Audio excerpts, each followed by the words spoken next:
Sir இந்த கதை வந்து நான் அவருக்காக எழுதலை. Okay. First 20 minutes of narration வந்து நான் சொன்ன மாதிரி நான் ஒரு ஜான்ரா எழுதி வச்சிருந்தேன். அவர் சார் என்ன கூப்பிட்டு பேசும்போது நான் போய், "சார் இது உங்களுக்காக எழுதல. ஆனா நான் அந்த ப்ரிமைஸ் உங்ககிட்ட சொல்றேன்" அப்படின்னு சொல்லி நான் சொன்னேன். சொன்னப்போ அந்த 20 மினிட்ஸ் நரேஷன் அவருக்கு ரொம்ப புடிச்சிருந்தது. அப்போ அவர் சித்தா பார்க்கல. சித்தா 1 வீக் கூட ஆகல ரிலீஸ் ஆகி.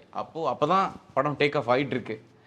அப்போ கூப்பிட்டு பேசினா நான் சொன்னேன், "சரிப்பா நீங்க எழுதிட்டு வாங்க" அப்படின்னு சொல்லி, "நான் இன்னைக்கு நைட் படம் பார்த்துடுறேன்" அப்படின்னு சொல்லிட்டாரு. ஸோ படம் பார்த்து முடிச்சுட்டு இமிடியேட்டா காலையில கால் பண்ணி, "இல்ல நம்ம சைன் பண்ணிடலாம்" அப்படின்னு சொன்னாரு. அவர் எதுவுமே இந்த கதை இந்த வேர்ல்டுக்குள்ள வந்தா நல்லா இருக்கும்னு தான் அவரே விரும்பினதுனால எனக்கு அது ரொம்ப ஈஸியா இருந்தது. நான் நான் வந்து இப்போ இப்போ ரெஸ்ட் ஆஃப் த ஸ்டோரி நான் அவர மட்டும் தான் மைண்ட்ல வச்சு எழுதுறேன். ரைட்.